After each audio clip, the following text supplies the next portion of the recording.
अगर आपको ये ऑडियो शो पसंद आता है और आप चाहते हैं कि ऐसी ही ऑडियो बुक्स इस शो पर हर हफ्ते आती रहें, तो एक छोटा सा कंट्रीब्यूशन हमारी मेहनत के नाम। आपके कंट्रीब्यूशन से हम आपकी पसंद की किताबें खरीद पाएंगे और आपके लिए लगातार नई कहानियाँ ला पाएंगे। आप इस QR कोड पर अपने हिसाब से कुछ भी अमाउंट 10, 20, 50 कंट्रीब्यूट कर सकते हैं। आपको अगर कोई खास बुक चाहिए तो आप हमें ज़रूर बताएं। धन्यवाद।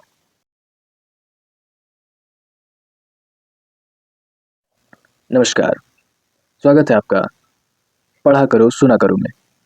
मेरा नाम है एहतशाम रईस और आप सुन रहे हैं केदार से कैलाश तक, जिसे लिखा है लेखक दीपक ने।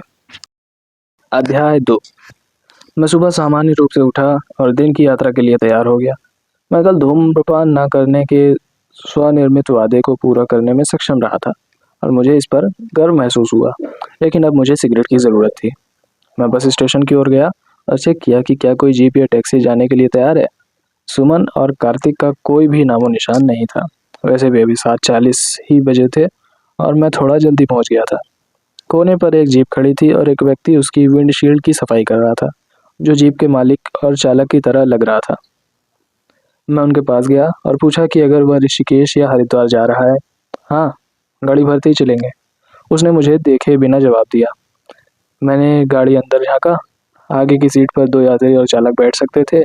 बीच की सीट 3 यात्रियों के लिए थी और सबसे पीछे 2 सीटें एक दूसरे के सामने थी, जिस पर 2-2 लोग बैठ सकते थे। इसलिए ड्राइवर के लिए शुरू करने से पहले 9 लोगों को भरना आवश्यक था। और जब उसने मुझे अकेला देखा तो उसने ज़्यादा परवाह नहीं की। मैं आगे की सीट लूँगा। पहला यात्री होने के नाते मैंने हक के साथ मांग और दावा किया। ठीक है, एक आदमी पहले से ही है, लेकिन 2 लोग यहाँ बैठ सकते हैं, तो तुम दूसरी सीट ले लेना। मैंने अपने आसपास देखा, लेकिन वह पहला वाला नहीं दिखा, लेकिन आगे पूछताछ करने का मन नहीं किया। मैंने अपना बैग सीट पर रख दिया और मेरी सीट पक्की हो गई। मेरे 3 दोस्त हैं जो बीच की सीट ले लेंगे, इसलिए प्लीज़ कृपया इसे किसी को ना दें, मैंने उम्मीद और विश्वास के साथ कहा। यह सुनकर उसने मेरी तरफ पहली बार देखा। अब मैं एक यात्री नहीं बल्कि 4 सीट की गारंटी वाला व्यक्ति था, इसलिए मेरा महत्व बढ़ गया। ठीक है, उन्हें ले आओ, हम अगले 15 मिनट में ही निकल लेंगे, उसने सफाई खत्म करते हुए कहा। वे रास्ते में हैं, अगले 5 मिनट में यहाँ पहुँच जाएंगे, मैंने कहा। मैं पास की चाय की दुकान पर गया और एक चाय, एक रस्क लिया और एक सिगरेट जलाई और उसका आनंद लेने लगा। सवेरे सवेरे ठंडी के मौसम में एक गरम गरम चाय और उसके साथ सिगरेट सड़क पर खड़े होकर पीने का मज़ा कुछ और ही होता है। गाड़ी का ड्राइवर भी मेरे पास आ गया और उसने भी चाय ली और अपनी जेब में से बीड़ी के बंडल में से एक निकालकर उसे सुलगाया।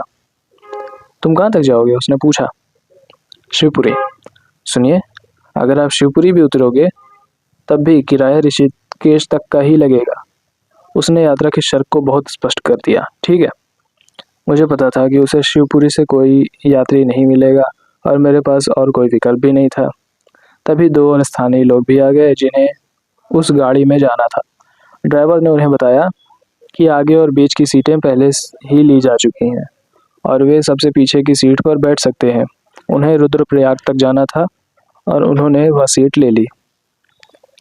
हमने अपनी चाय ख़त्म कर ली थी और अब मैं थोड़ा घबरा रहा था और अधीर हो रहा था कि मैंने पहले ही उनकी सीट आरक्षित कर दी और अगर वे नहीं आए तो क्या होगा। और तभी मैंने उन तीनों को बस अड्डे की ओर आने वाले रास्ते से उतरते देखा और मेरी जान में जान आई। या बोलिए कि बाँछें खिल गईं। अपने उत्सुकता पर संयम रखे हुए मैं वहीं पर खड़ा रहा और अपने पास आने देने का इंतज़ार करता रहा। जैसे कि कपड़ों की दुकानों में आपने देखा होगा कि कई बार अपना मनचाहा भाव न मिलने के कारण खरीदार अपना पसंद किया हुआ सामान दुकान में ही छोड़कर चले जाते हैं कि उन्हें किसी और दुकान में अच्छा भाव मिल जाएगा, लेकिन फिर वे बेहतर सौदा ना पाकर उसी दुकान में वापस लौट जाते हैं। उस समय दुकानदार उतना उत्साह नहीं दिखाया था, क्योंकि वह जानता है कि बिक्री हो चुकी है और अब ग्राहक कहीं नहीं जाएगा। इस वक्त मैं भी इस दुकानदार की तरह था जो उन्हें कल एक अच्छा प्लान दे चुका था और उनके पास कहीं और कोई बेहतर विकल्प नहीं था। आज दोनों लड़कियां पूरे पश्चिमी कपड़ों में थी और कार्तिक सामान्य जीन्स और पूरी टी-शर्ट में था। मैंने मुस्कुराते हुए उनका अभिवादन किया। क्षमा करें, हमें देर हो गई, लक्ष्मी ने कहा और वह मुझसे सबसे पहले मिली। कोई बात नहीं, आप समय पर हैं। मैंने उस जीप में आप सभी के लिए बीच की सीट रिजर्व रखी है। मैंने जीप की ओर इशारा किया। क्या आपको यकीन था कि हम आएंगे? कार्तिक ने पूछा। नहीं, मैं बस उम्मीद कर रहा था। उम्मीद पे दुनिया कायम है। मैंने सुमन की तरफ देखकर अपनी पलकें नीचे और गर्दन झुकाकर बिना मुख से कुछ बोले उसका अभिवादन किया और वह भी मुस्कुरा दी। मैं उसकी आंखों में पढ़ सकता था कि वह इस रिवर राफ्टिंग यात्रा को करने की निर्णय पर पूरी तरह से खुश नहीं थी, बल्कि दूसरों की ड्राइवर ने दो और यात्रियों की प्रतीक्षा नहीं की और उसने सामने शीशे के कोने पर लगी शिव जी की फोटो के चरण छुए, स्टीयरिंग व्हील को छूकर माथे पे लगाया और जीप स्टार्ट कर दी। मैं खुश था कि हम और इंतज़ार नहीं कर रहे थे, पर मैं थोड़ा हैरान भी था क्योंकि ये उसके लिए दो यात्रियों के किराए का नुकसान था। मुझे जल्द ही इसका कारण समझ में आ गया। हम मुश्किल से कुछ दूर ही गए थे और देखा कि गांव के लोग थे जो सड़क के किनारे खड़े थे और पहली आने वाली गाड़ी की प्रतीक्षा कर रहे थे। वे चाहे बस हो या सार्वजनिक टैक्सियां या किसी निजी वाहन का ड्राइवर हो, यहाँ पहाड़ पर यात्रा करने का यही तरीका था और अधिकांश स्थानीय लोग और ड्राइवर एक दूसरे को जानते थे। वे एक दूसरे का अभिवादन करते थे और कभी कभी ड्राइवर यह भी नहीं पूछता था कि उन्हें कहाँ जाना है, और उतरते समय यात्री यह भी नहीं पूछता था कि कितने पैसे देने हैं। वह कुछ पैसे ड्राइवर को दे देगा और ड्राइवर उसे या तो जेब में रख लेगा या कुछ पैसे वापस कर देगा और राशि पर कोई तर्क या लड़ाई नहीं होगी। ये उनके लिए सामान्य था। एक और ध्यान देने योग्य विशेषता थी कि हर कोई दूसरे की मदद करने की कोशिश कर रहा था। माना कि यात्री पैसे देगा और ड्राइवर कमाएगा, लेकिन यही एकमात्र मकसद नहीं था। दूसरों की मदद करने की भावना थी। जैसे टैक्सी भरी हुई थी और सड़क पर एक गांव का आदमी इंतजार कर रहा था। ड्राइवर रुक गया और चूंकि यात्री का गंतव्य पास था, ड्राइवर और अन्य यात्रियों ने उसे बैठने के लिए कहा। ऐसा करके कुछ देर तक उन्होंने कठिनाई से यात्रा की, लेकिन फिर भी उनके लिए इसमें कोई परेशानी नहीं थी। सभी कार्यों को केवल वित्तीय लाभ से नहीं मापा जाता था। कुछ कार्य केवल मानवता के लिए किए जाते थे। ड्राइवर ने हमसे पूछा कि अगर हमें बहुत भूख नहीं है तो हम रुद्रप्रयाग में अपना ब्रंच कर सकते हैं। हम सब उस पर राजी हो गए। लक्ष्मी ने कहा, यहाँ सभी जगह प्रयाग है, कंफ्यूजिंग लगता है। प्रयाग का अर्थ है नदी का संगम, मैंने कहा। ओह, वास्तव में? तो यहाँ कौन सी नदी मिल रही है? उसने पूछा। मैंने उन्हें पंच प्रयाग के बारे में वैसे ही बताया जैसे बाबा जी ने मुझे बताया था, और उन्हें इसके बारे में पता नहीं था। बाद में मुझे पता चला कि दक्षिण भारत की बड़ी आबादी शिव भक्तों और विष्णु भक्तों के बीच विभाजित है, जिसमें शिव अनुयायी विष्णु अनुयायी से अधिक हैं, खासकर तमिलनाडु में। कावेरी बेसिन के पास कुंभकोणम क्षेत्र में मंदिरों का एक समूह था जो शिव को समर्पित था, जैसे नटराज मंदिर। तमिलनाडु के चारों ओर चोल और पल्लव राजवंशों द्वारा निर्मित शिव के शानदार मंदिर भी थे, जैसे तंजावुर का बृहदेश्वर मंदिर। ये शिव भक्त पूरे भारत में और यहाँ तक कि नेपाल भी शिव मंदिरों का कवर करने के लिए जाते थे, और वे शिव मंदिरों पर इतने समर्पित और केंद्रित थे कि मार्ग में कभी कभी महत्वपूर्ण मंदिर होने पर भी वे अपने मार्ग से विचलित नहीं होंगे। जैसे सुमन कार्तिक को बद्रीनाथ जाने का बिल्कुल भी विचार नहीं था, जो कि बहुत लोकप्रिय था और विष्णु के 4 धामों में से एक था।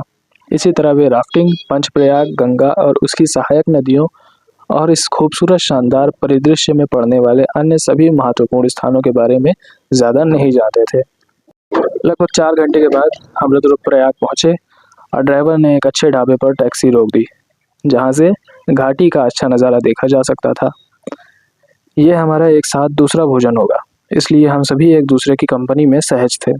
हमने एक टेबल ली और पूछा कि क्या आसानी से उपलब्ध है। हम यहाँ भोजन के इंतज़ार में ज़्यादा समय नहीं बिताना चाहते थे, क्योंकि हम अपने राफ्टिंग बेस कैंप तक पहुँचने की जल्दी में थे। होटल के लड़के ने कहा कि पूरी सब्जी जल्दी बन जाएगी और हमने उसे लाने के लिए कहा। तो आप कहाँ रहते हो और क्या करते हो इन सोलो ट्रिप्स के अलावा? सुमन ने चिढ़ाते हुए पूछा। मैं दिल्ली में रहता हूँ, अपने चाचा, चाची और चचेरे भाई के साथ।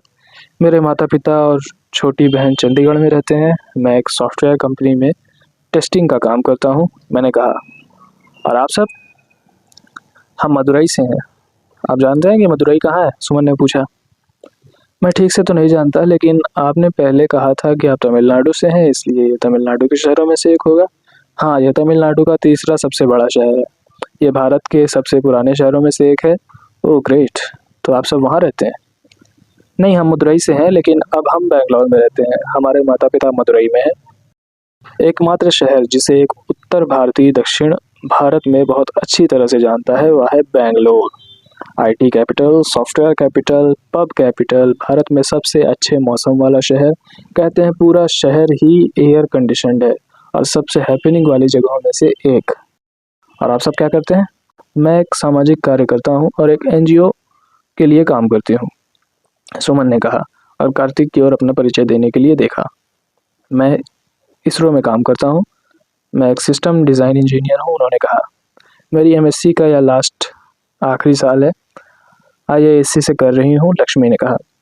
ओह गॉड, हे भगवान, भारत के दक्षिणी भाग के लोग ऐसे ही हैं। भारत अच्छी तरह से विभाजित है। पश्चिम से उद्योगपति और व्यापारी, उत्तर से राजनेता व सरकारी कर्मचारी, पूर्व से बुद्धिजीवी और कलाकार, और दक्षिण से अध्ययनशील और वैज्ञानिक। बहुत दिनों के बाद फिर एक बार कुछ बेहतर करने की चाह मेरे दिल में आई। मैं निश्चित रूप से सुमन और कार्तिक से अधिक कमा रहा था और यही मेरी एकमात्र उपलब्धि थी। मैं एक सॉफ्टवेयर कंपनी के लिए काम कर रहा था जहां किसी और द्वारा लिखे गए कोड को टेस्ट करता था, और यह काम मुझे उपलब्धि की भावना या संतुष्टि का एहसास दोनों ही नहीं प्रदान करता था। और यहाँ वे थे, कोई समाज में अपना योगदान दे रहा है, कोई देश को अंतरिक्ष मशीन बनाने में मदद कर रहा है और कोई विज्ञान के क्षेत्र में आगे बढ़ रहा है। मैं बेहतर काम करना चाहता हूँ, वास्तविक योगदान का काम। हमने जल्द ही अपना ये दोपहर का भोजन समाप्त कर लिया और अपनी आज की रोड ट्रिप के अंतिम चरण की शुरुआत की। थोड़ी देर बाद मुझे लगा कि पीछे की सीट बहुत शांत है और इतनी उत्सुकता से मैंने अपनी गर्दन घुमाई और पाया कि तीनों को नींद आ रही थी। ये कोई असामान्य बात नहीं है। एक अच्छे दोपहर के भोजन के बाद और दिन के इस समय जो आमतौर पर एक अलसाया समय होता है, नींद आना बिल्कुल सामान्य था। मैं सोच रहा था कि ड्राइवर कैसे सड़क पर ध्यान केंद्रित कर पाते हैं। उन्हें भी नींद आनी चाहिए क्योंकि वे भी हमारी तरह इंसान थे। ड्राइवर्स को आगे की सीट पर बैठे लोगों को सोना पसंद नहीं होता क्योंकि इससे उन्हें भी नींद आने लगती है। इसलिए मैं अपनी आंखें खुली रखने के लिए संघर्ष कर रहा था। नींद की एक लहर आती, मैं ऊँघता, गर्दन गिरती और मैं फिर उचक कर बैठ जाता। मैंने खुद को जगाए रखने के लिए कुछ हाथ पैर हिलाना शुरू कर दिया। शाम करीब 4 बजे हमने देवप्रयाग पार किया। ऊपर से अलकनंदा में मंदाकिनी नदी का विलय स्पष्ट रूप से दिखा जा सकता था। अब तक वे सभी बीच वाली सीट पर भी जाग गए थे। सभी पीछे की सीट पर 3 यात्री थे। लक्ष्मी ने सुमन को संबोधित करते हुए कहा, अक्का देखो, यहाँ से मिलती हुई नदियाँ कितनी खूबसूरत दिख रही हैं। उसने पूरी सहमति में सिर हिलाया। केदारनाथ जाते समय भी आप सब ने यह देखा होगा, है ना? आप सब गौरीकुंड कैसे आए? मैंने यह पता न होने का नाटक करते हुए पूछा। रोडवेज बस से, हम उसी बस में थे जिससे आप और वह बूढ़ी बाबा यात्रा कर रहे थे, सुमन ने कहा, और बिना पीछे देखे भी मैं जान गया कि वह एक विजयी मुस्कान में मुस्कुरा रही थी। रियली? वास्तव में? कार्तिक और लक्ष्मी दोनों एक ही समय में बोले। मैं दंग रह गया, स्तब्ध हो गया और सीट पर बैठे हुए जम गया। यह उन क्षणों में से एक है जब मैं सीधे उसकी आंखों में देखना चाहता था और पूछना चाहता था कि क्या तुमने मुझे तब भी नोटिस किया था? और साथ ही पकड़े जाने की अपनी अजीबता पर उसे देखना और उसका सामना नहीं करना चाहता था कि वह अच्छी तरह से जानती थी कि मैं अच्छी तरह से जानता था कि हम सभी ने एक साथ ही बस में यात्रा की और फिर भी मैंने इसे ना जानने का नाटक किया। वह कितनी चौकस थी। उसने और क्या क्या देखा जो मुझे नहीं पता था। इस विचार ने मुझे एक ही समय में खुश और परेशान कर दिया। इस बात से परेशान कि वह मेरे बारे में जितना मैंने सोचा था उससे कहीं अधिक जानती थी, और खुश कि फिर भी उसने मेरे साथ रहने का फैसला किया तो शायद मैं इतना बुरा नहीं था। मुझे इस भावना को समझने में थोड़ा समय लगा कि जब उसने उस लकड़ी के लॉग ब्रिज पर मदद मांगी तो उसने मुझे पहचान लिया था और शायद वह भी मुझसे दोस्ती करना चाहती थी। रामबाड़ा नाश्ते की दुकान में जब वह मुझसे दूसरी बार मिली तो ये पूरी तरह से संयोग नहीं था। उन्होंने उसी मेज़ पर बैठने के लिए कहा जहां मैं बैठा था। जो कुछ भी था, अब मैं घबरा रहा था। ऐसा लगा कि मैं उसे बिल्कुल भी नहीं जानता, जबकि वह मेरे बारे में मैं जितना सोचता था उससे कहीं ज़्यादा जानती थी। मैं बाकी की यात्रा में चुप रहा। अगले 30 मिनट में हम गंगा पैराडाइज कैंप पहुंच गए। बोर्ड सड़क से दिखाई देता था और चूंकि मैं यहाँ पहले भी आ चुका था, इसलिए मुझे शिविर के स्थान के बारे में अच्छी तरह से पता था। हम टैक्सी से नीचे उतरे। हम सभी के पास एक एक बड़ा बैकपैक था। मेरे पास एक बड़ा कमरबंद पाउच था जिसमें मैंने अपना पर्स, मोबाइल, कैमरा, सिगरेट का पैकेट और अन्य आवश्यक और कीमती सामान रखा था। कैंप लगभग 70 से 100 मीटर नीचे था और गंगा नदी कैंप से भी 200 मीटर नीचे थी। हम रिसेप्शन पर पहुंचे और मैंने उस ग्रुप के बारे में पूछा जो दिल्ली से आया होगा। रिसेप्शन पर मौजूद व्यक्ति ने मुझे बताया कि बाकी लोग पहले ही आ चुके हैं और चेक इन कर चुके हैं और वे सभी अपनी टेंट में आराम कर रहे हैं। पूरा पैकेज प्रीपेड था और उसे अपना पैसा मिल गया था। उसने बस हमें हमारे टेंट नंबर बताया और रजिस्टर में लिखने के लिए हमारे नाम पूछे। फिर उसने कुछ चेक करके बोला, बुकिंग 6 लोगों के लिए है और आप साथ हैं? मैंने कहा हाँ। हम अतिरिक्त व्यक्ति के लिए एक्स्ट्रा पैसे देंगे। हमें रात के लिए एक अतिरिक्त बिस्तर चाहिए होगा। ठीक है, हो जाएगा। आप चेकआउट के समय एक्स्ट्रा पेमेंट कर सकते हैं। एक ही उबड़ खाबड़ पत्थरों का रास्ता था जो सभी टेंटों की ओर जाता था। इस कैंप में केवल 6 टेंट थे और वो सब एक ही लाइन में थोड़ी थोड़ी दूरी पर थे। हम जैसे शहरवासियों के लिए ये वास्तव में देहाती जंगल कैंपिंग और आधुनिक सुविधाओं का सही मिश्रण थे। ये कैंप हमें रोमांच और साहस का एहसास कराने के साथ साथ हमें वे सभी सुख सुविधाएं प्रदान करेंगे जिनके बिना हम जीना भूल गए थे। प्रत्येक टेंट लगभग 10 फीट लंबा, चौड़ा और ऊंचा था। बारिश के पानी को बहाने के लिए इसे बीच से थोड़ा उठा दिया गया था। टेंट के अंदर एक उचित कमरा प्रतीत होता है जिसमें 2 छोटे सिंगल बेड आसानी से रखे जा सकते हैं। टेंट को सामने से काट दिया गया था जो इसमें प्रवेश करने के लिए एक दरवाजे के रूप में कार्य करता था। टेंट में ताज़ी हवा आने के लिए किनारों में 2 बाई 2 फीट की खिड़कियां थी। प्रत्येक टेंट में 2 लोहे की खाट, आरामदायक गद्दे, तकिए, साफ चादरें और कवर किए हुए सूखे साफ कंबल थे। 2 कम रोशनी के बल्ब थे। हर टेंट के पीछे एक आधुनिक वॉशरूम था जिसमें पश्चिमी शैली के शौचालय, नहाने के पर्दे, वाटर हीटर, एग्जॉस्ट निकास पंखे, साफ तौलिए और साबुन थे जिसके बाहर एक वॉश बेसिन लगा हुआ था। इसलिए मैंने कहा कि यह देहाती और आधुनिक सुविधाओं का मिश्रण है। मेरे दोस्तों ने पहले 2 टेंट ले लिए थे और आखिरी उनके लिए था और मैंने उन्हें उनके टेंट की ओर भेजा और अपने टेंट पर तब तक खड़ा रहा जब तक मैंने देखा कि वे अपने टेंट में नहीं चले गए। जाहिर है हम सभी कुछ देर लेटना और थोड़ा आराम करना चाहते थे। मैं अपने उन दोस्तों के पास गया जो लगभग 2 घंटे पहले आए थे और एक टेंट में आराम से बैठे थे। साले, तू तो कह रहा था कुछ बंदे मिले। बंदा तो एक ही है, उनमें से एक ने मुझे चिढ़ाते हुए बोला। चुप है, मैंने श्योर किया था कि तुम लोग के पैसे खराब ना हो। मैं बोला, अच्छा ये लोग कहाँ से हैं? ये लोग साउथ इंडियन है। तब तो ये लोग दारू नहीं पियेंगे, लड़का भी नहीं पिएगा। साउथ इंडियन लोग बड़े सिंपल लोग होते हैं। सबकी अपनी प्राथमिकता थी। किसी को पैसे बचाने की चिंता थी, किसी को पर्याप्त दारू पीने की और किसी को साथ रहने की। मैंने दारू के बारे में नहीं सोचा। अपनी पिछली रिवर राफ्टिंग ट्रिप पर हमने रात को काफ़ी देर तक दारू पी और टल्ली होकर खूब नाचे गए, गालियाँ दी और मज़े किए। अब की बार 2 लड़कियों के साथ जिन्हें मैंने व्यक्तिगत रूप से आमंत्रित किया था। इस बार यह संभव नहीं होगा। वैसे भी मैं सुमन की नज़रों में अपने गुड बॉय की छवि को खोने का जोखिम नहीं उठाना चाहता था।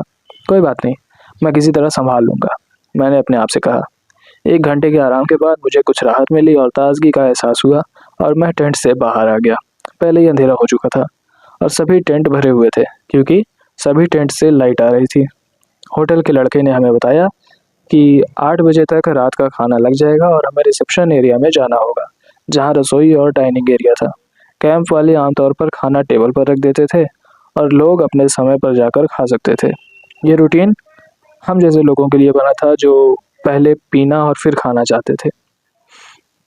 मेरे दोस्त अपने साथ विस्की की बोतल और नमकीन, चखना आदि लाए थे और गिलास और पानी यहाँ उपलब्ध था। हमने अपना शाम का इंतज़ाम चालू कर दिया और टेबल लगाने लगे। ऐसी जगहों पर जहाँ यार दोस्त साथ होते हैं और घर वाले दूर होते हैं, कोई पूछने वाला नहीं होता। वहाँ पर टेबल को करीने से लगाना, बोतलों को बीच में रखना, गिलास को साफ करके सजाना, स्नैक्स के पैकेट खोलकर ठीक से पेपर प्लेट में डालना, बड़े करीने से सब कुछ व्यवस्थित करना और बिना सीमा के पीने की प्रत्याशा, ये सब शायद दारू पीने से ज़्यादा मज़े और किक देता है। विस्की वास्तव में मुक्तिदायक होती है। ये आपको अदृश्य जंजीरों से मुक्त करती है जो आपको मानसिक रूप से जकड़े रहती हैं। अभी 2 घूंट के बाद लोग गाना शुरू कर देंगे, ज़ोर-ज़ोर से बोलेंगे और सभी दबी हुई भावनाएँ बाहर आने लगेंगी। हमने भी अपनी टेबल को व्यवस्थित किया और सेट टेबल की कुछ तस्वीरें ली। फिर टेबल के चारों ओर अनुशासित तरीके से बैठकर कुछ और तस्वीरें ली। फिर टेंट और टेबल और अपनी कुछ और तस्वीरें ली। ये सब पीने से पहले की रस्में थीं और मूड बनाने के लिए अच्छी तरह से काम करता है। हमने बोतल खोली, विस्की डाली और गिलासों को खनखनाकर चीयर्स बोला और शाम की समा का आनंद लेना शुरू किया।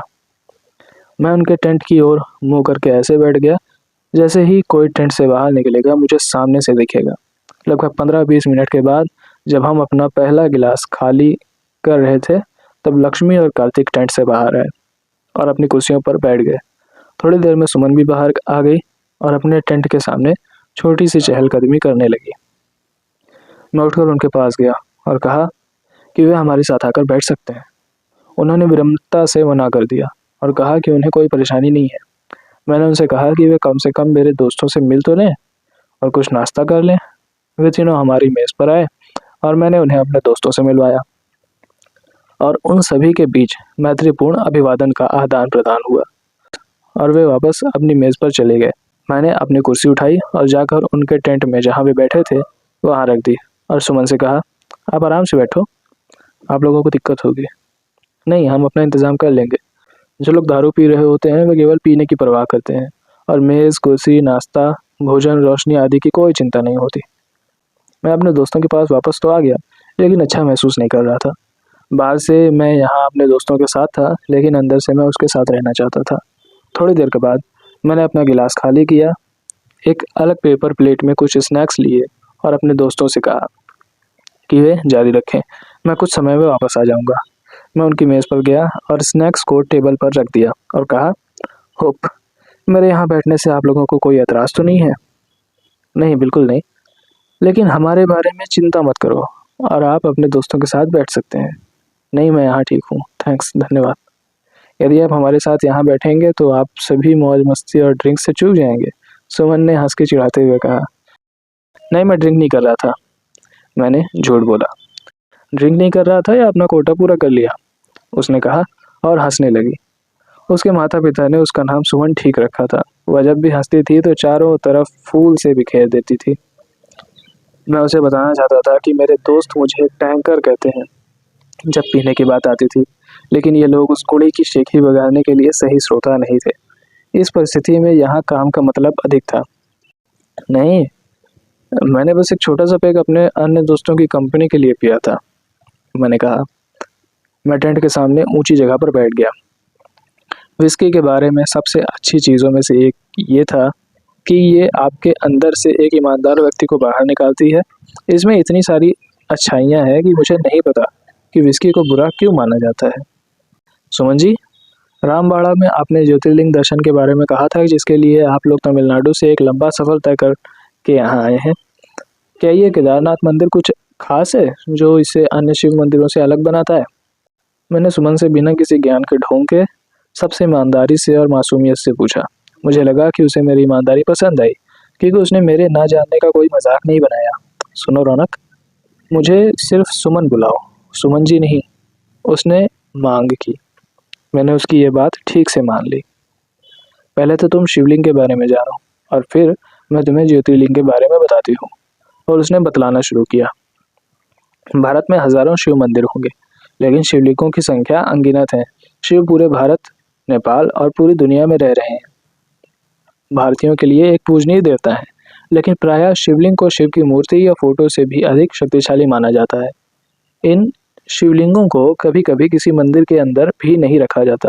यकीनन भारत में मंदिरों की तुलना में पीपल या बरगद के पेड़ के नीचे अत्यधिक संख्या में शिवलिंग पाए जा सकते हैं। मंदिर के अंदर जहां भक्तगण कभी कभार जाते हैं, अधिकांश भक्तों को इन पेड़ों के नीचे इन लिंगों पर लगभग प्रतिदिन प्रार्थना करते, जल चढ़ाते, अगरबत्ती जलाते देखा जा सकता है। शिव प्रतिमा या फोटो के सामने भक्त सिर्फ हाथ जोड़कर झुकते हैं, आंखें बंद करते हैं और प्रार्थना करते हैं। लेकिन शिवलिंग की पूजा विस्तृत रूप से की जाती है। इसे पानी और दूध से धोया जाता है, शहद, मक्खन या दही से ढका जाता है, बेल पत्र और धतूरे चढ़ाए जाते हैं, और सुगंधित अगरबत्ती और धूप बत्ती से पूजा की जाती है। आमतौर पर शिवलिंग एक लंबे गोल चिकने पत्थर से बना होता है, लेकिन इसके कई अलग अलग रूप और आकार हैं। जैसे हर साल कश्मीर के ऊंचे पहाड़ों में अमरनाथ की गुफा में प्राकृतिक रूप से बर्फ का लिंग बनता है। रामेश्वरम का लिंग राम ने समुद्र के किनारे की रेत से बनाया था और आज मणि दर्शन के रूप में इसकी पूजा की जाती है। कल हमने केदारनाथ मंदिर में अनियमित आकार का शिवलिंग देखा था। त्र्यंबकेश्वर का लिंग वास्तव में 3 पत्थरों का लिंगम है। ऐसे कई पर्वत हैं जिनकी पूजा लिंग के रूप में की जाती है और उनमें से सबसे प्रमुख कैलाश पर्वत है। यहाँ तक कि जिस लिंग को देखा या छुआ नहीं जा सकता और सिर्फ आत्मा से महसूस किया जा सकता है, उसकी तक पूजा की जाती है, जैसे कि गोकर्ण में आत्मलिंगम। इस दुनिया में गिनती करने में यकीनन ज़्यादा क्रॉस हो सकते हैं, जो ईसाई धर्म का प्रतीक है, जिसे बनाया, मुद्रित, सजाया, बेचा और पहना जाता है। लेकिन इस दुनिया में ऐसा कोई अन्य प्रतीक नहीं जिसकी शिवलिंग की तरह विस्तृत रूप से पूजा की जाती हो। सर्वशक्तिमान शिव भगवान का प्रतिनिधित्व करने के लिए एक लंबे सादे से गोल पत्थर के रूप में शिवलिंग बेहद आसान और लोकप्रिय है। लेकिन तुमने कभी सोचा है कि शिवलिंग का रहस्य क्या है, ये कैसे बना और क्या दिखाता है? ये बहुत इंटरेस्टिंग है और मुझे इसके बारे में पता नहीं था। आप ये सब कैसे जानती हो? मैंने पूछा। हम शिव भक्त और शिव अनुयायी हैं, उसने जवाब दिया। आगे बताओ। सुनो, मैं इसे 2 तरीके से समझाऊंगी। पहली है प्राचीन कथा और दूसरी है भावना। शिव पुराण के अनुसार एक बार वर्चस्व की बात पर ब्रह्मा और विष्णु के बीच विवाद हुआ। वे दोनों शिव के पास गए और विवाद को सुलझाने की कोशिश की। शिव एक प्रकाशमय ज्वलंत स्तंभ, एक ज्वाला के रूप में प्रकट हुए और उनसे अपने स्रोत और शिखर को खोजने के लिए कहा। ब्रह्मा ने हंस का रूप धारण किया और ज्वाला के शीर्ष को देखने के लिए आकाश में उड़ गए, जबकि विष्णु वराह बन गए और उनका आधार देखने के लिए पाताल चल दिए।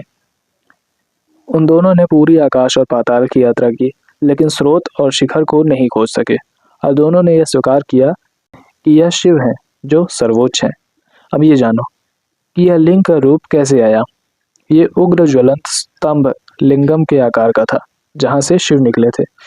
इसे लिंग उद्भव लिंगम से जो उद्भव हुआ कहा जाता है और यह दृश्य तमिलनाडु के कई मंदिरों के खंभों पर पत्थर काट काट कर दर्शाया गया है, जिसमें भगवान शिव लिंगम से बाहर निकल रहे हैं और ब्रह्मा और विष्णु उनके दोनों ओर खड़े हैं। यही कारण है कि हम शिव के ज्वलंत रूप लिंग की पूजा करते हैं। शायद यही कारण है हम शिवलिंग पर जल, दूध शिव के उस प्रतीकात्मक उग्र रूप को शांत करने के लिए चढ़ाते हैं। और ज्योतिर्लिंग, तीनों लोक, आकाश, पाताल और पृथ्वी, इस ज्वाला को तीव्र गर्मी को सहन नहीं कर सके और शिव एक पर्वत के रूप में ठंडे हो गए, जिसे अरुणाचल कहा जाता है, जो हमारे तमिलनाडु में है। जैसा कि आप जानते हैं कि ज्योति का अर्थ अग्नि है और अग्नि के स्तंभ के हिस्से ये सारे ज्योतिर्लिंग हैं, जो ऊर्जा और शक्ति का प्रदान करते हैं। मैं इतनी जानकारी सुनकर करीब स्तब्ध सा रह गया। अब ज्योतिर्लिंग के बारे में जानने का दूसरा तरीका सुनो, जो भावनाओं में है।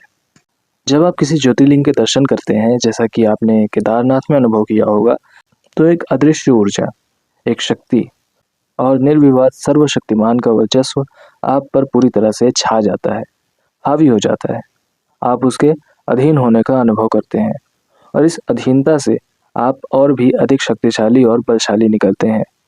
ये कॉस्मिक ऊर्जा, ब्रह्मांडीय ऊर्जा हम सभी में और आप में मौजूद है, जो हमेशा हमारे आसपास होती है, लेकिन इसे हम महसूस नहीं कर पाते। इन ज्योतिर्लिंग मंदिरों में ये हमारे रग रग में समा जाती है, हमारे मस्तिष्क में रम जाती है और लोग चमत्कारी रूप से अपने आप को ऊर्जा, बल, स्फूर्ति और अनंत प्रसन्नता से भरा महसूस करते हैं। कुछ लोग आनंदित होते हैं, कुछ लोग रोते हैं, कुछ ध्यान करते हैं और कुछ मंदिर प्रांगण से हिलना भी नहीं चाहते और लौट लौट कर वापस दर्शन करने आते हैं। कुछ लोग ऊर्जा को फूल, पत्ते और प्रसाद के रूप में ले जाते हैं। ये प्रसाद और कुछ नहीं बल्कि ईश्वर के स्थान से भक्तों के घर और शरीर में ऊर्जा का स्थानांतरण है। भारत में 12 ज्योतिर्लिंग है। आपने केदारनाथ में जो देखा वह उनमें से एक है। ये उत्तराखंड में अकेला है और सबसे ऊंचाई पर भी है। बाकी 11 पूरे भारत में है, जो है भीमाशंकर पुणे में, त्र्यंबकेश्वर नासिक में और कृष्णेश्वर औरंगाबाद में, नागेश्वर दारुकावन में, सोमनाथ गिर में, महाकालेश्वर उज्जैन में, ओंकारेश्वर खंडवा में, वैद्यनाथ देवघर झारखंड में, काशी विश्वनाथ वाराणसी उत्तर प्रदेश में, रामेश्वरम मदुरई में और मल्लिकार्जुन श्री शैलम आंध्र प्रदेश में। मैं उसे बिना पलके झपके टकटकी लगाए देख रहा था और अपना वजूद लगभग भूल ही गया था। मैं इस बात से बिल्कुल बेखबर था कि मेरे दोस्त मुश्किल से 5 मीटर दूर बैठकर दारू का आनंद उठा रहे थे। मैं किसी और अमृत में डूबा हुआ था और इससे वंचित रहने का मेरा कोई इरादा नहीं था। कुछ अजीब सा बदलाव था मेरे अंदर। अभी पिछले साल ही इस वक्त मैं पूरी तरह से नशे में डूबा हुआ था और मुझे किसी चीज़ का होशो हवास नहीं था। आज भी मैं पूरी तरह से नशे में डूबा हुआ था। आज भी मैं पूरी तरह से खो गया था और मुझे अपने अस्तित्व का भी एहसास नहीं था। मैं ही नहीं, सुमन के मुख से बहने वाली ज्ञान गंगा में कार्तिक और लक्ष्मी भी समान रूप से डूबे हुए थे। वह श्रोताओं को अपने आकर्षण में बांधने की क्षमता रखती थी। न केवल उसे ज्ञान था बल्कि वह उस ज्ञान को बांटना जानती थी। ज्ञानी होने के साथ साथ वे एक अद्भुत वक्ता भी थीं और जब ज्ञान को वाणी के पंख मिल जाते हैं तो उसकी उड़ान ऊंचाइयां छूने लगती हैं। उसकी कोई सीमा नहीं रहती और उस धारा प्रवाह सरिता का कोई ठहराव नहीं होता। इसलिए तो कहते हैं कि ये जो अंदाज़े बयां है जो बात को बात बना देता है, वरना इस दुनिया में कोई भी बात नई नहीं है। अमरनाथ या कैलाश मानसरोवर का रहस्य क्या है? क्या ये ज्योतिर्लिंग नहीं है या ये इतने महत्वपूर्ण नहीं है जितने ये ज्योतिर्लिंग है? मैंने पूछा। ये तुलना की बात नहीं है कि कौन अधिक शक्तिशाली है या महत्वपूर्ण है, सुमन ने कहा। ये आपका अपना विश्वास है जो आपको किसी भी देवी देवता की ओर ले जाता है और ये विश्वास की डोर ही आपको किसी भगवान से बांधती है। एक गांव वाले के लिए जिसने कभी अपने गांव से बाहर कदम नहीं रखा है, कोई ज्योतिर्लिंग तो भूल ही जाओ। उसके गांव का मंदिर ही सबसे शक्तिशाली है और उसकी सभी प्रार्थनाओं का उत्तर उसी भगवान द्वारा दिया जाता है जो उस मंदिर में है। वह कहती रही, कैलाश को शिव का वास माना जाता है और ये सर्वोपरि है। इसके करीब कुछ भी नहीं आता।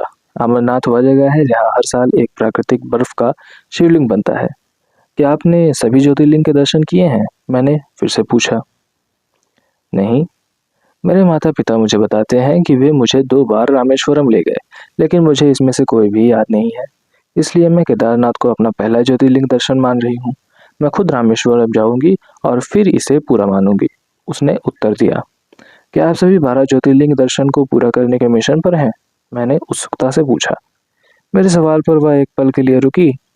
उसने पहले लक्ष्मी की ओर देखा और फिर कार्तिक की ओर। उसके बजाय कार्तिक ने उत्तर दिया, मिशन नहीं, लेकिन आप इसे एक उद्देश्य कह सकते हैं। हम सभी 12 ज्योतिर्लिंगों के दर्शन करना चाहेंगे। आपने केदारनाथ से शुरुआत क्यों की? मैंने पूछा। ये साल में कुछ महीनों ही खुला रहता है, बाकी सभी ज्योतिर्लिंग साल भर खुले रहते हैं। ये एकमात्र ऐसा है जिसके लिए 14 किलोमीटर की ट्रैकिंग की आवश्यकता होती है, जबकि बाकी सभी तक मोटर गाड़ी से जाया जा सकता है, उसने तार्किक रूप से कहा। या हो सकता है कि हमारी किस्मत में मिलना लिखा था, इसलिए हमने यहाँ से शुरुआत की। लक्ष्मी ने आंखों में चमक और चेहरे पर मुस्कान के साथ कहा। मैंने उसे गौर से देखा और मुस्कुरा दिया। लिस्ट में अगला कौन सा है और कब? मैंने पूछा। हमने वास्तव में प्लान नहीं किया है। वैसे भी ऐसा कहा जाता है कि आप किसी भी भगवान के निवास स्थान पर नहीं जा सकते जब तक कि भगवान आपको नहीं बुलाते, उसने मुस्कुराते हुए कहा। मैं उससे सहमत था। मैंने अपने बड़ों से और विशेष रूप से वैष्णो देवी के लिए यह अनगिनत बार सुना था कि आप तभी जा सकते हैं जब माता आपको बुलाए। इस तरह का एक गाना भी है, माता ने बुलाया है। मैं गहरे विचार में था और अभी भी ये सारी जानकारी मेरे दिमाग में उथल पुथल कर रही थी, जो मेरे लिए लगभग पूरी तरह से नई थी। वास्तव में सोमनाथ, रामेश्वरम, काशी के अलावा मैंने अधिकांश स्थानों और ज्योतिर्लिंगों का नाम भी नहीं सुना था। एक जोर से चिल्लाने से मेरी एकाग्रता टूट गई। होटल के लड़के ने लगभग चिल्लाते हुए पूछा, साहब जी, आप सब खाना कब खाएंगे? हमें पता ही नहीं चला कि काफ़ी देर हो चुकी थी और हमें अपनी राफ्टिंग के लिए अगली सुबह जल्दी उठना था। मैंने उनसे कहा कि उन्हें भूख लगी होगी और वे लोग डाइनिंग रूम में जाकर खाना खाना शुरू करें। मैं कुछ देर में अपने दोस्तों के साथ वहीं आ जाऊंगा। उन्होंने मेरी बात मानी और उठकर खाने के लिए चले गए। मैं भी अपनी जगह से उठा और अपने दोस्तों के पास गया। साले, तो फिर तुझे हम लोगों के लिए समय मिल ही गया। जहाँ कोई लड़की देखी वहीं साला फिसल गया और अपने सारे दोस्तों को भूल गया, कमीना कहीं का। मैंने सुना कि वो शिवजी के बारे में कुछ कह रही थी। तू तो केवल शिवजी के बारे में सुन रहा था। हम तो उनके बताए और दिखाए रास्ते पर भी चल रहे थे। कैसे? मैंने आश्चर्य से पूछा। देख, शिवजी को भांग और धतूरा पसंद है, जिससे नशा होता है। हम भी वही कर रहे थे। तो उसने हंसते हुए एक दारू से भरे गिलास को उठाकर मुझे दिखाते हुए कहा। वे सब जोर से हंसे और मैं भी उनके साथ ठहाके मार के हंसने लगा। हम कुंवारे लोगों के साथ ये अजीब असमंजस और दुविधा होती है। स्त्री का साथ मधुर तो लगता है, लेकिन पुरुष का साथ मज़ेदार ज़्यादा होता है। लड़कियों के सामने आप कैसे खड़े हो, बैठे हो, दिख रहे हैं, बोलते हो, सब सोच सोच के कायदे से करना पड़ता है। लेकिन लड़कों के साथ और ख़ास तौर से दोस्तों के साथ कुछ सोचने की ज़रूरत नहीं है। सिर्फ मज़े ही मज़े होते हैं और आप पूरी तरह से बिंदास होते हो। लड़की आपके दिल को छू लेगी और गुदगुदाएगी, लेकिन लड़के आपको गुस्ताखी में जोर जोर से हंसाएंगे। इसलिए लड़कियां प्यारी होती हैं, लेकिन लड़के साले हरामी, गांडे, चूती आदि होते हैं। हमारा दिल और दिमाग भी ऐसा ही होता है। जब लड़कों के साथ होता है तो लड़कियों के पास जाना चाहता है, जब लड़की के साथ होता है तो अपने लड़के दोस्त अच्छे लगते हैं। ये वह दुविधा है जिसका आमतौर पर कुंवारे लोगों को सामना करना पड़ता है। हमने जल्दी से अपनी आखिरी ड्रिंक खत्म किया और डाइनिंग एरिया में चले गए। वे खाना खा चुके थे और अपने टेंट की ओर जा रहे थे। हमने यहाँ सुबह के नाश्ते के लिए मिलने का फैसला किया और सभी ने एक दूसरे को शुभ रात्रि कहा। वे सोने के लिए अपने टेंट में गए और हम खाने के लिए अंदर गए। सब ने थोड़ा थोड़ा खाना खाया। सभी दिन की थकावट और रात के नशे में चूर थे और सबको नींद आ रही थी। हम लोग वापस अपने टेंट में गए और निढाल होकर सो गए।